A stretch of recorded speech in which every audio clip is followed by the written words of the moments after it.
Shalom Bapak Ibu, kembali saya ingin membagikan renungan pada pagi hari ini.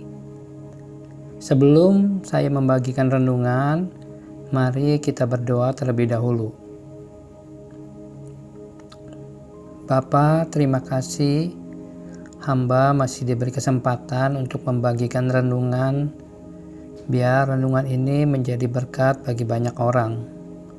Urapi hamba-Mu Tuhan Yesus, hamba-Mu butuh pengurapan-Mu, hamba-Mu butuh hikmat-Mu, supaya hamba-Mu dapat menyampaikan firman ini menjadi berkat bagi banyak orang. Urapi juga yang mendengarnya. Terima kasih Tuhan Yesus. Segala pujian, hormat, kemuliaan, hamba kembalikan bagi nama Yesus. Dalam nama Yesus, haleluya, amin. Renungan hari ini saya ambil dari kitab Pengkhotbah pasalnya yang kedua, ayatnya yang ke-26. Demikian firman Tuhan.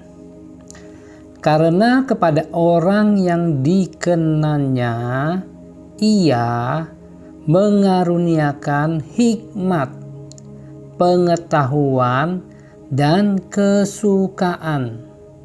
Tetapi orang berdosa ditugaskannya untuk menghimpun dan menimbun sesuatu yang kemudian harus diberikannya kepada orang yang dikenan Allah. Ini pun kesia-siaan dan usaha menjaring angin. Saya beri tema hari ini, jadilah orang yang berkenan di hati Tuhan. Nah, kalau kita baca dari ayat tadi, saya bilang ini, kepada orang yang dikenannya, yang dikenan Tuhan, Tuhan mengaruniakan hikmat, satu, pengetahuan, dan kesukaan. Tetapi orang berdosa ditugaskan Tuhan untuk menghimpun dan menimbun sesuatu yang kemudian harus diberikannya kepada orang yang dikenan Tuhan. Oleh sebab itu, marilah kita menjadi orang yang berkenan di hati Tuhan. Orang yang berkenan di hati Tuhan pasti menyenangkan hati Tuhan. Orang yang berkenan di hati Tuhan pasti taat melakukan perintah Tuhan dan tidak bersungut-sungut. Jadi kalau kita melakukan perintah Tuhan, kita nggak bersungut-sungut, nggak marah. Wah, susah nih perintahnya nih. Wah, begini nih, begitu nih. Sehingga kita bersungut-sungut. Nah, orang yang berkenan di hati Tuhan pasti, ada kata pasti, selalu mengucap syukur saat menghadapi apapun juga.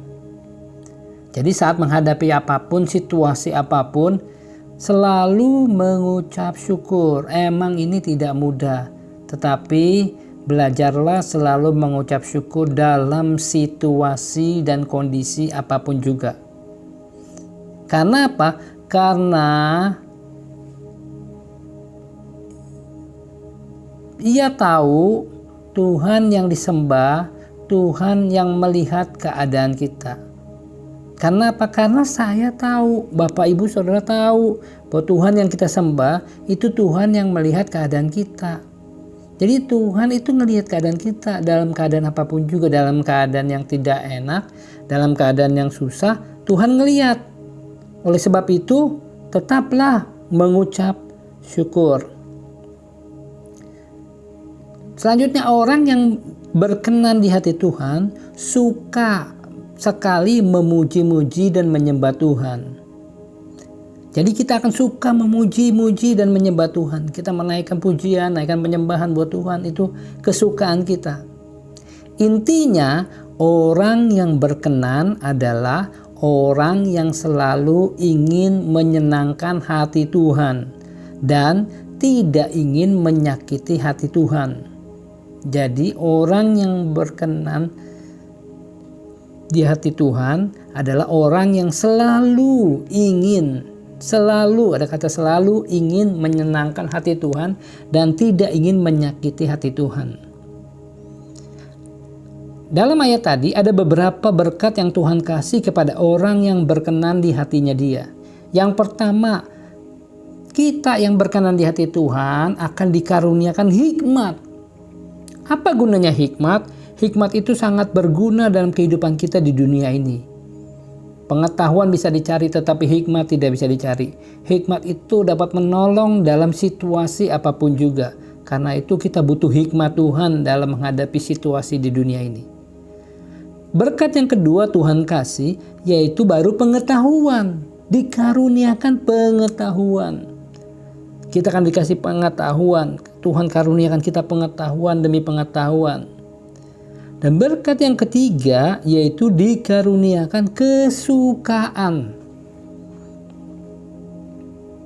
Kesukaan Tuhan kasih buat kita.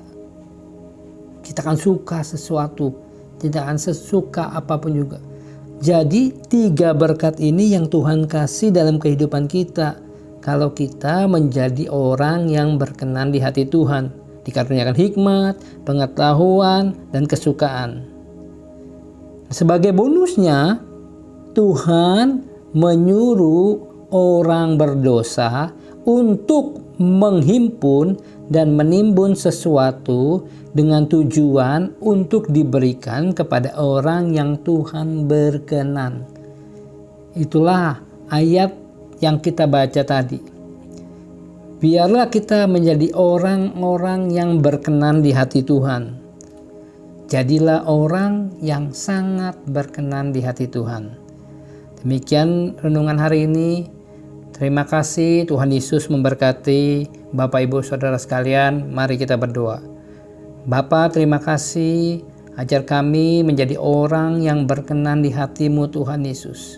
Orang yang sangat menyenangkan hati-Mu, orang yang sangat-sangat melakukan perintah-Mu Tuhan Yesus. Orang yang selalu mengucap syukur dalam keadaan, orang yang selalu memuji-muji dan menyembah Engkau Tuhan Yesus dimanapun kami berada.